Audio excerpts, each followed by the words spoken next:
Our two giant bobcats treat our baby like their own. What's happening is beyond words. Ethan, 33, a carpenter in a plaid shirt, emerged from the workshop, wiping his hands. Clara, I don't like them being so close to Sophie. The lynx are wild animals. Clara shook her head. They saved Sophie from a snake last week. I trust them. Ethan, matter of fact, frowned. I'm just worried. What if they get mad? But Clara, sensitive, saw love in the way Rusty and Ember looked at Sophie as if she were their whole world. To fully discover this touching and dramatic story, as well as find out if Ethan has a change of heart and what happens next for the family and their two special lynxes, subscribe, like, and listen to the whole story. The world dissolved into a primal scream, Clara's own, though it felt ripped from someone else. One moment, the crisp Montana air was filled with the scent of pine and Sophie's gurgling laughter from her playpen near the edge of the sprawling yard. The next, a blur of mottled gray-brown fur and a flash of teeth. A coyote, lean and desperate, had materialized from the dense woods bordering their property, its eyes fixed on the impossible, unthinkable prize, Sophie. Clara had been sketching the shifting patterns of sunlight on the distant Absaroka peaks, her back to the playpen for no more than 30 seconds. The first sound that registered wasn't the coyote, but a sound she'd come to associate with absolute, unyielding territoriality, a guttural, chest-rumbling snarl that vibrated the very air. She spun, her heart instantly a block of ice in her chest. Rusty, the larger of their two rescued bobcats, was a tawny streak, covering the 20 feet to the playpen in what felt like a nanosecond. He met the coyote mid-stride, a collision of wild fury. The air exploded with yelps, snarls, and the sickening thud of bodies. Ember, Rusty's smaller, fiercer counterpart, was a split second behind him, launching herself at the coyote's flank, a screaming, spitting embodiment of rage. Clara couldn't move, couldn't breathe. Sophie was wailing, a terrified, piercing sound that cut through the cacophony of the fight. The coyote, outmatched by the sheer ferocity of two adult bobcats fighting with a desperation Clara had never witnessed, yelped and twisted, trying to break free. Rusty had a hold of its throat, shaking his powerful head, while Ember raked bloody furrows down its side. It was over in less than a minute. The coyote, broken and whimpering, scrambled away, disappearing into the trees as silently as it had arrived, leaving behind tufts of fur and drops of blood on the trampled grass. Rusty and Ember didn't pursue. They stood, flanks heaving, fur bristling over the playpen. Rusty let out a low, shuddering growl, his gaze fixed on the woods, while Ember, after a tense moment, turned, leaped silently onto the playpen's edge, and peered down at Sophie. The baby's cries hitched. Clara finally found her legs, stumbling towards them, her mind a blank canvas of terror and a dawning, terrifying awe. What had she just seen? These were wild animals, predators. Yet they had just... The scene swam before her eyes. Sophie, still crying, but physically untouched. And these two feline guardians, smeared with the evidence of their brutal defense, standing sentinel. The word indescribable felt like a vast understatement for the maelstrom of shock and disbelief churning within her. The silence that followed the coyote's retreat was heavier than any sound.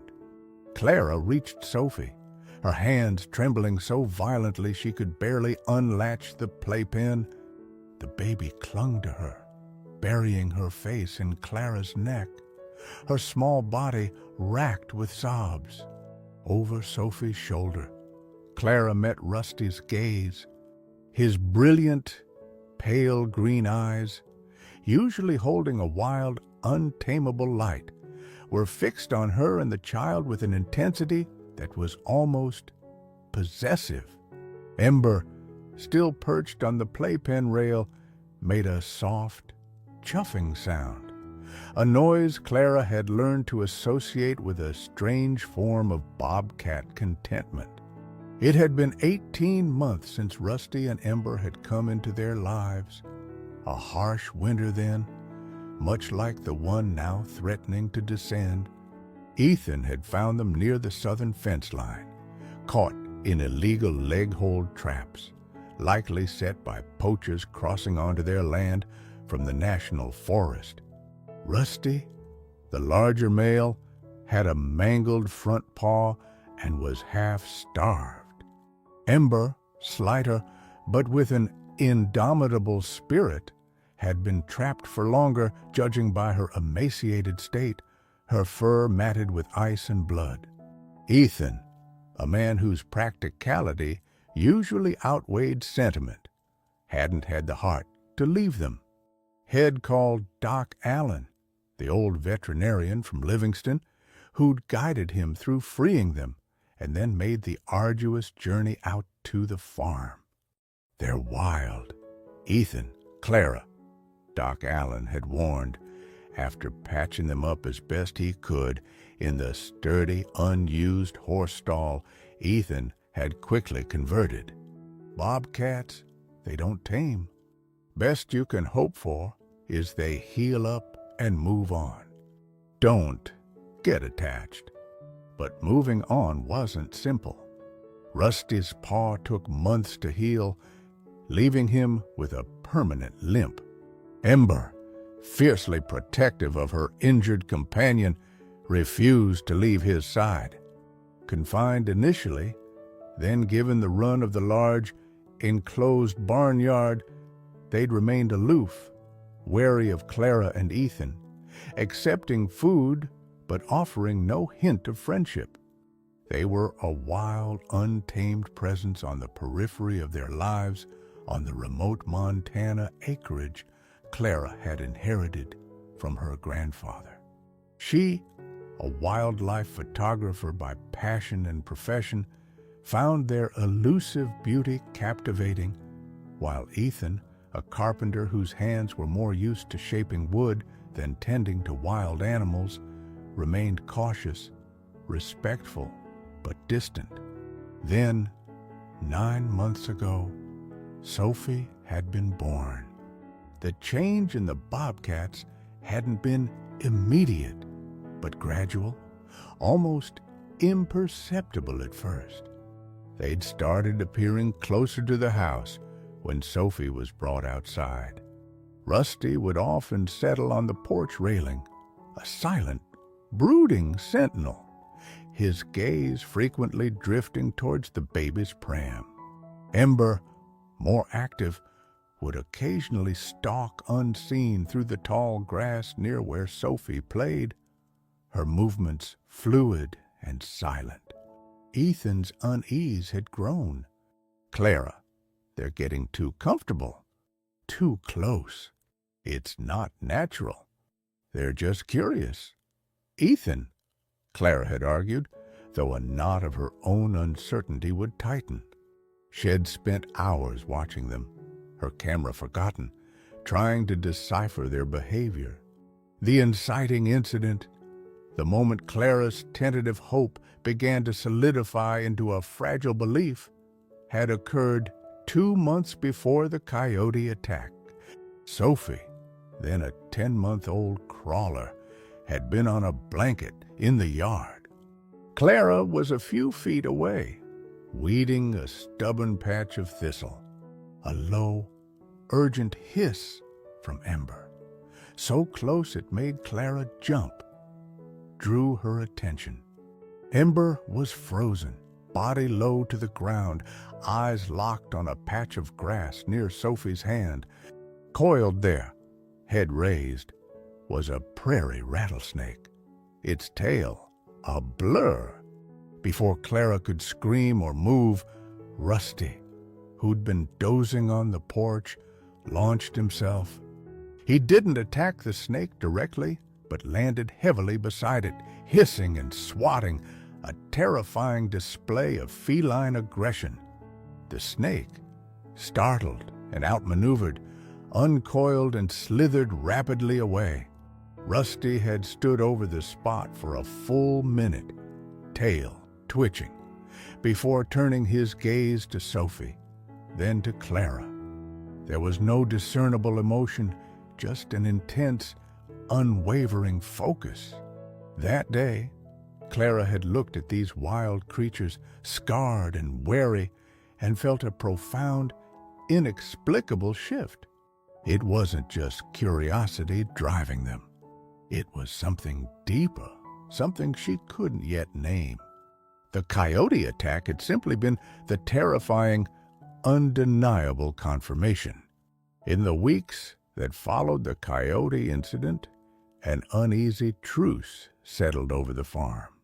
Ethan, profoundly shaken by the Bobcats' defense of Sophie, swung from deep gratitude to renewed anxiety. They saved her, Clara, I know. I saw it. But they're still wild. What if something spooks them? What if their instincts turn the wrong way? His pragmatic mind struggled to reconcile the image of the snarling, protective beasts with the potential danger they represented. He took to meticulously checking the perimeter fences, reinforcing the playpen, and always keeping a heavy wrench or a stout piece of lumber close at hand when Sophie was outside. Clara, on the other hand, found herself increasingly drawn to the enigma of Rusty and Ember. The raw, protective fury she had witnessed had etched itself into her mind, overriding years of ingrained caution about wild animals. She began to spend more time simply observing them, her camera now a tool to document their subtle interactions with Sophie and their environment. She captured Rusty, his scarred body a testament to a harsh life, positioning himself between Sophie's outdoor blanket and the dense tree line, his gaze sweeping the shadows. She photographed Ember, a sleek, fluid hunter, presenting a freshly caught field mouse, not to them, but near the porch steps, a gesture Clara didn't understand but felt was somehow significant. The Bobcats, for their part, established unspoken rules. They never attempted to enter the house, though the door was often open in warmer weather. They tolerated Clara and Ethan's presence, even a cautious approach, but recoiled from any attempt at touch. Their focus remained almost entirely on Sophie. When Clara carried Sophie out to the porch swing, Rusty would often be found already settled on the far railing, a silent, tawny guardian. If Sophie cried, Ember would sometimes appear at the edge of the yard, her ears pricked, her body tense, until the crying subsided. "It's like they've adopted her," Clara mused one evening, looking at photos she'd taken. Rusty was a blur of motion, chasing off a two-boled raven that had landed near Sophie's stroller. Ethan grunted from behind his newspaper, or they see her as a cub, their cub. Bobcats are territorial, Clara. Maybe they see her as part of their territory now. But this is more than territory, Ethan. The way Ember watches her breathe when she's asleep in her pram on the porch. The way Rusty always positions himself between her and any perceived threat. Clara started a detailed journal, supplementing her photographs with notes on their behavior. She meticulously recorded their hunting patterns, their interactions with each other, which were often brief, almost businesslike, but clearly underpinned by a deep bond, and, most importantly, every nuanced interaction with Sophie. She noted how Rusty's low growl, once a sound that chilled her, now often served as an early warning for a deer straying too close, for a hawk circling overhead, even for the distant rumble of a truck on the county road miles away. Complications arose not just from Ethan's internal conflict, but from the outside world, however remote. Martha Henderson, their nearest neighbor, a kindly but gossipy woman who lived 2 miles down the road, stopped by with a casserole and a load of unsolicited advice after hearing a garbled version of the coyote story from the mailman. "Clara, dear," Martha began, her eyes wide with concern as she peered at Ember, who was currently perched on a woodpile, watching them with unnerving stillness. "It's just not safe. Bobcats are, well, they're varmints, aren't they? People around here shoot 'em on sight, mostly. To have them so close to a baby." She clucked her tongue. "You're a good mother, I know, but you're playing with fire." Clara tried to explain, to convey the unique circumstances, the rescue, the undeniable protectiveness.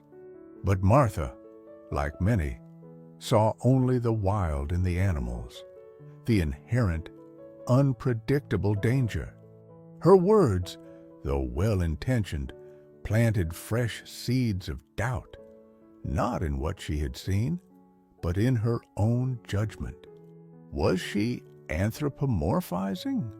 Was she letting her photographer's eye for a unique story cloud her maternal responsibility? She even called Doc Allen again, recounting the coyote attack and the Bobcats' day-to-day behavior. The old vet listened patiently. "Clara," he said finally, his voice gravelly, "I've been a country vet for 50 years. Seen a lot of strange things. Animals form bonds you wouldn't expect, but these are still bobcats. Their instincts are deeply ingrained. What they did for Sophie, that's remarkable. But don't ever let your guard down. Don't ever forget what they are." His words echoed Ethan's fears and Martha's warnings. Yet, every time Clara saw Rusty's steady, watchful gaze fixed on Sophie, or Ember's swift, silent intervention to chase away a buzzing hornet that had strayed too close to the baby's face, her conviction solidified. This was something beyond simple instinct, something verging on devotion. The tension between this burgeoning belief and the persistent, rational fear was a constant hum beneath the surface of their isolated lives. The more she observed, the more she photographed, the more questions she had. The most pressing one, the one that kept her up at night, was simply why? Why, Sophie? Why this extraordinary, almost unbelievable display of interspecies guardianship? The answer to Clara's persistent Y arrived on a raw, blustery, late October afternoon, nearly a month after the coyote attack. The incident itself had become a defining moment. Ethan, though still outwardly cautious, had subtly changed. He no longer voiced his objections to the Bobcats' proximity to Sophie with the same frequency or intensity. Clara would often find him watching them, a strange, conflicted expression on his face, a mixture of awe and a residual, ingrained wariness. He had even started leaving scraps of leftover deer meat from his last hunting trip near the old barn, a silent acknowledgement of their role. The day of the revelation, Clara had been going through old veterinary records for their livestock, a task she usually put off. Tucked into a folder labeled Miscellaneous Wildlife, Unpaid, she found Doc Allen's original notes from when Rusty and Ember were first brought in. Much of it was medical jargon, descriptions of their injuries, treatments administered. But at the bottom of Ember's sheet, a scribbled, almost illegible note caught her eye. Female, approx. 3-4 wawars. Evidence of recent lactation. Possible loss of litter prior to trapping. Extreme agitation and defensive aggression noted. Prognosis guarded. Evidence of recent lactation. Possible loss of litter. The words leapt out at Clara, hitting her with the force of a physical blow. Her breath caught in her throat. She sank into the worn office chair, the flimsy paper trembling in her hand. Pictures, fragmented memories, and observations suddenly clicked into place with startling, painful clarity. Ember's almost frantic initial defensiveness, her gauntness that went beyond mere starvation, Rusty's fierce protection of her even when he himself was grievously injured, and now their unwavering, intense focus on Sophie. She grabbed the phone, her fingers fumbling as she dialed Doc Allen's number. He picked up on the third ring, his voice a familiar, reassuring rumble. "Doc," Clara began, her voice tight with emotion. "It's Clara Dubois. About Rusty and Ember, your old notes. You wrote Ember might have lost kittens." There was a pause on the other end. Then Doc Allen sighed, a heavy, weary sound. I remember that. Poor creatures. It was just a guess. Mind you, based on her physical state, looked like she'd been nursing not too long before they got caught in those damn traps. It's common enough, a mother losing her young to predators, starvation, or traps. Often happens they're still producing milk, still full of those mothering hormones with no outlet for them. Makes them, well, it can make them act in unpredictable ways. Clara closed her eyes, a wave of profound understanding washing over her, followed by a surge of such intense empathy it brought tears to her eyes. "So, Sophie," she whispered, her voice thick. "Could be," Doc Allen said softly. "Could be they've imprinted in a way. Or maybe it's simpler. Maybe they see a small, helpless creature, and those thwarted instincts kick in, and nature's a strange, powerful thing. Clara, sometimes it finds a way to heal, or at least to redirect. That kind of loss, it's devastating for any mother, human or animal." After she hung up, Clara sat in silence for a long time, the vet's words echoing in her mind. She walked out onto the porch. The wind was sharp, carrying the first hint of snow.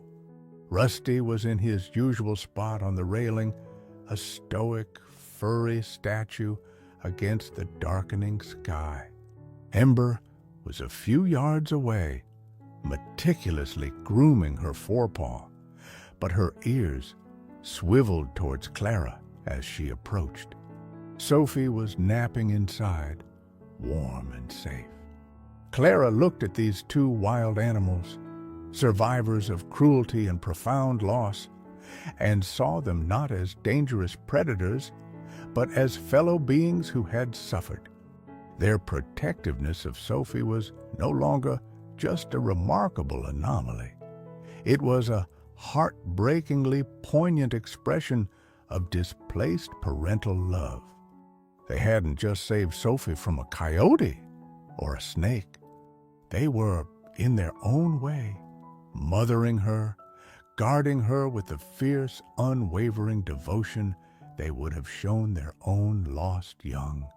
Ethan found her there as dusk settled, her face streaked with tears. She told him what Doc Allen had said, her voice choked with emotion. He listened without interruption, his gaze fixed on Rusty, who hadn't moved. When she finished, the silence stretched, filled only by the mournful sigh of the wind through the pines. Finally, Ethan reached out, not to Clara, but slowly, hesitantly, towards Rusty. The bobcat tensed, his ears flattening slightly, but he didn't flinch away. Ethan's calloused hand hovered inches from Rusty's head for a long moment before he let it drop. He turned to Clara, his own eyes suspiciously bright. "All this time," he said, his voice rough, "I've been worried about what they might do to her." He shook his head, a look of dawning comprehension on his face. And all along, they were just being parents. It was a turning point.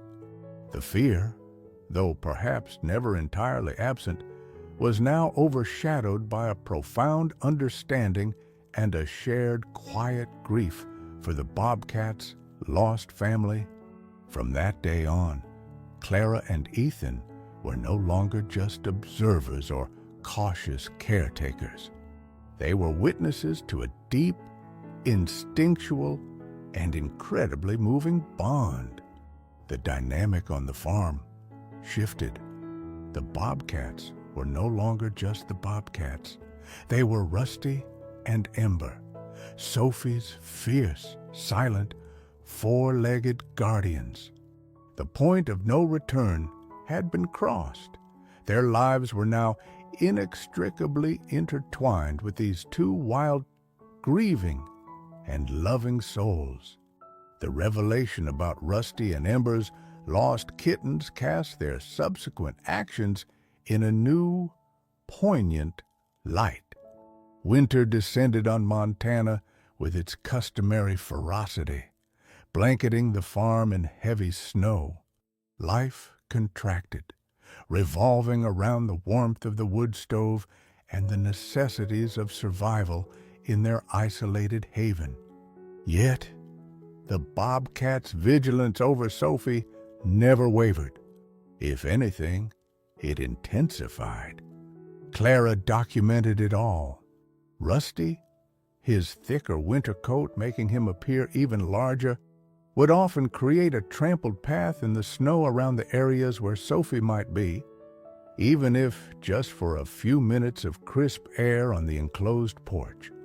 He'd sit for hours, seemingly impervious to the biting wind, his gaze fixed on the distant snow-laden trees, a silent, brooding guardian. Ember, agile and light-footed, would patrol the perimeter of the house, her tracks the only sign of her passage until she'd suddenly appear on a windowsill, peering in at Sophie playing on the rug.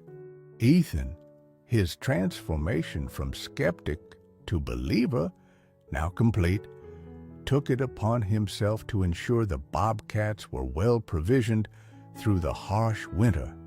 He set up a sheltered feeding station near the barn, well away from the house to maintain some boundary, but stocked it regularly with meat scraps and occasionally a road-killed rabbit he'd find. He never acknowledged it directly to Clara, but she'd see him heading out in the pre-dawn gloom, and later notice the Bobcat's tracks leading to and from the spot. Sophie, growing into a toddler, began to recognize her protectors. She would babble at them, pointing with a mittened hand from the safety of Clara's arms or the porch. "Kitty," she'd exclaim, a word she used for all furry creatures. Rusty would sometimes respond with a slow blink, an almost imperceptible softening of his fierce eyes. Ember might offer a soft, throaty chuff. These small interactions were treasures Clara hoarded, capturing them with her camera whenever possible. The photos were no longer just documentation. They were a testament to an extraordinary, almost sacred, trust. One particularly brutal blizzard trapped them for nearly a week. Snowdrifts piled against the doors and windows, and the wind howled like a banshee. During the worst of it, the power flickered and died. They were plunged into a world lit only by oil lamps and the glow from the wood stove. Sophie, sensitive to the change and the oppressive atmosphere, grew fretful. It was during these long, dark hours that the Bobcats' presence became an even greater comfort. They couldn't come inside, but their faint, occasional chuffs and growls from the sheltered porch, their fleeting shadows against the frosted panes, were reassurances that they were still out there, still watchful. One evening, as the storm raged, a loud crash from the direction of the chicken coop sent Ethan scrambling for his shotgun. "Stay here with Sophie," he yelled to Clara, plunging out into the maelstrom. Clara's heart pounded. Coyotes, driven by hunger, could be bold during such storms. Or worse, a desperate wolf or even a bear disturbed from its den. She waited, minutes stretching into an eternity, Sophie whimpering in her arms. Then she heard it, not a gunshot, but a series of furious snarls and hisses, unmistakably Rusty and Ember, followed by a panicked squawking, and then silence. Ethan returned, covered in snow, his face grim but relieved. "Fox," he said, shaking his head. "A big one, bold as brass, tried to tear right through the wire. By the time I got there, Rusty and Ember had it treed up the old cottonwood. Didn't even need the gun. They just escorted it off the property like a couple of bouncers." He looked towards the porch, where two pairs of green eyes glowed faintly in the lamplight. "They're earning their keep, those two." The incident, though minor compared to the coyote attack, further solidified the Bobcats' role. They weren't just protecting Sophie, they were protecting the whole farmstead, their territory, which now unequivocally included the Dubois family. As winter began its slow retreat, yielding to the first tentative signs of spring, Clara felt a sense of anticipation. Sophie was on the cusp of walking. Her first birthday was approaching. Clara envisioned a small, quiet celebration, just the three of them, and, in their own way, Rusty and Ember. She found herself looking at her daughter Then at the Bobcats, a profound sense of gratitude welling up. These wild animals, through their own tragic loss, had gifted her family with an unparalleled sense of security and a daily reminder of the unexpected, resilient nature of love. She began to compile her photographs and journal entries, not for publication, but for Sophie, a record of her unique babyhood, guarded by two magnificent, mysterious creatures. Sometimes, looking at the images, Ember's intense gaze on a sleeping Sophie, Rusty standing like a statue against a fiery sunset, both of them a blur of fur defending their charge, Clara would feel a pang, a dark night of the soul, in a way, not of fear, but of sorrow for what Rusty and Ember had lost, and a deep, almost painful awareness of the fragility and preciousness of the bond they had all formed. What would happen as Sophie grew older? Would the bond remain, or would the wild call them away eventually? For now, she pushed those thoughts aside, focusing on the present, on the quiet miracle unfolding daily in their secluded corner of Montana. The anticipation for Sophie's birthday felt like a build-up to something significant, a quiet culmination of a year filled with terror, wonder, and an indescribable connection. Sophie's first birthday dawned bright and clear, a perfect late spring day in Montana. The wildflowers were beginning to paint the meadows, and the air hummed with the promise of summer. Clara had baked a small cake, and Ethan had fashioned a tiny wooden swing from a sturdy branch of the old oak tree in the yard. They invited Martha Henderson and Doc Allen, the only two people outside their small family unit who had any real inkling of the unique situation with Rusty and Ember. Martha arrived armed with a knitted sweater for Sophie and a healthy dose of curiosity. Doc Allen brought his old leather bag, just in case, but his eyes twinkled with genuine interest. They set up a blanket under the oak tree. Sophie, dressed in a new denim overall dress, was in high spirits, clapping her hands and babbling at the colorful balloons Ethan had tied to the porch railing. Rusty was a predictable fixture on that railing, observing the proceedings with his usual stoic intensity. Ember was less visible, a fleeting shadow at the edge of the woods. Her presence felt more than seen. After a small lunch, Clara set Sophie down on the grass. The baby had been taking tentative, wobbly steps for a few weeks, but mostly preferred to crawl or be carried. Today, however, something was different. Perhaps it was the excitement, the presence of new faces, or the sheer beauty of the day. Sophie pushed herself up, her little legs trembling, and took one step, then another, her arms outstretched for balance. Clara and Ethan watched, breathless, afraid to move or speak lest they break the spell. Martha let out a small gasp. Doc Allen leaned forward, a slow smile spreading across his weathered face.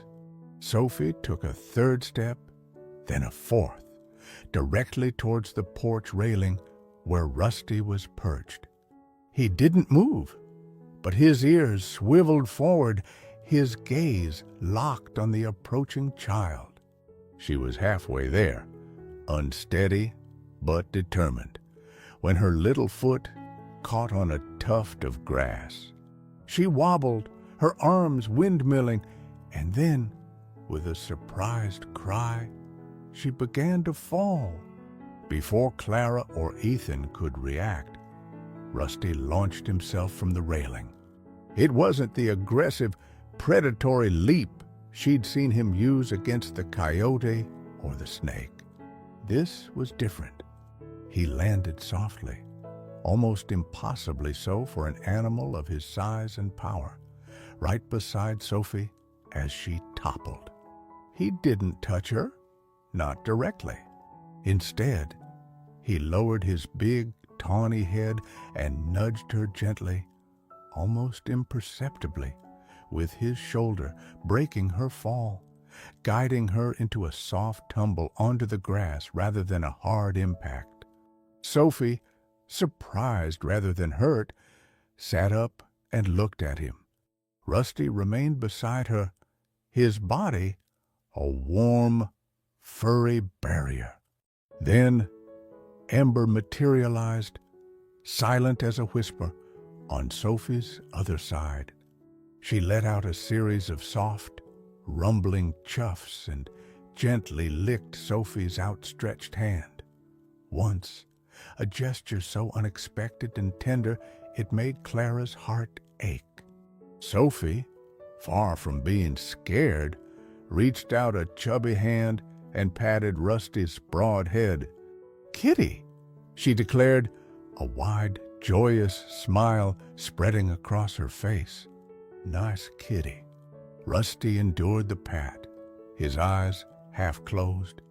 Ember nudged Sophie's hand again, as if in encouragement. Martha Henderson had tears streaming down her face. "Well, it'll be," she whispered, fumbling for a handkerchief. "I've never seen anything like it. Never." Doc Allen was beaming. "Indescribable, isn't it?" he said quietly to Clara and Ethan. "Simply indescribable." Clara felt Ethan's arm go around her shoulders. She was crying too, silent tears of overwhelming emotion, gratitude, love, and a profound sense of wonder at the beautiful, impossible scene unfolding before them. This was it, the culmination of everything. Not a dramatic confrontation, but a moment of pure, unadulterated, interspecies tenderness. The story of Sophie's first steps, guided by her Bobcat guardians, became a quiet legend in their small corner of Montana. Martha, true to form, spread the tale, though even she struggled to convey the sheer emotional impact of what she'd witnessed, often ending her account with a shake of her head and a heartfelt, "You just had to be there." Life on the farm settled into a new rhythm, one where the presence of Rusty and Ember was an accepted, cherished part of their existence. They remained wild, their instincts sharp, their movements economical and purposeful. They still hunted, still patrolled their territory, but always, always their primary focus was Sophie, as she grew from a toddling baby into a curious little girl. They were her constant, silent companions. Rusty, with his patient stoicism, would allow her to sit near him, chattering away, while he kept his watch. Ember, more aloof but fiercely protective, would often herd Sophie away from the denser parts of the woods or the rushing creek at the bottom of their property, her low growls a clear, gentle warning. Clara continued to photograph them, her collection of images growing into a stunning visual narrative of an improbable family. She never sought wider fame with the pictures, content to keep them as a private testament for Sophie. The indescribable nature of their bond was best kept within the sanctity of their unique experience. Years passed. Sophie started school, taking the long bus ride into Livingston each day. Ethan built a sturdy enclosed bus stop at the end of their long driveway, and every morning, without fail, two tawny shapes would emerge from the tree line as the bus approached, watching until Sophie was safely aboard. They'd often still be there, or emerge again as if summoned, when the bus returned in the afternoon. The bus driver, a grizzled old local named Hank, had long ago stopped being surprised. He'd just tip his hat and say, "Morning, protectors." Rusty's muzzle was now tinged with gray, his movements a little stiffer, especially in the cold. Ember remained agile, but her intense green eyes held a lifetime of watchfulness. The raw grief Clara had once sensed in them had softened, replaced by a quiet dedication that was deeply moving. They had lost their own young, a tragedy that had inexplicably led them to Sophie, and in guarding her, perhaps they had found a measure of healing, a purpose that transcended the harsh laws of nature. One crisp autumn evening, with Sophie, now a bright 7-year-old, doing her homework at the kitchen table, Clara looked out the window. Under the harvest moon, two silhouettes sat side by side on the familiar porch railing, gazing out over the darkened fields. Her giant bobcats. Their presence was a constant, a profound reassurance. She thought of Doc Allen's words from so long ago. Nature's a strange, powerful thing. Sometimes it finds a way to heal. Clara smiled. What had happened, and continued to happen, on their remote Montana farm was still, in many ways, indescribable. But it was also undeniably real, a testament to a love that knew no boundaries of species, a wild, resilient love that had, against all odds, found its home.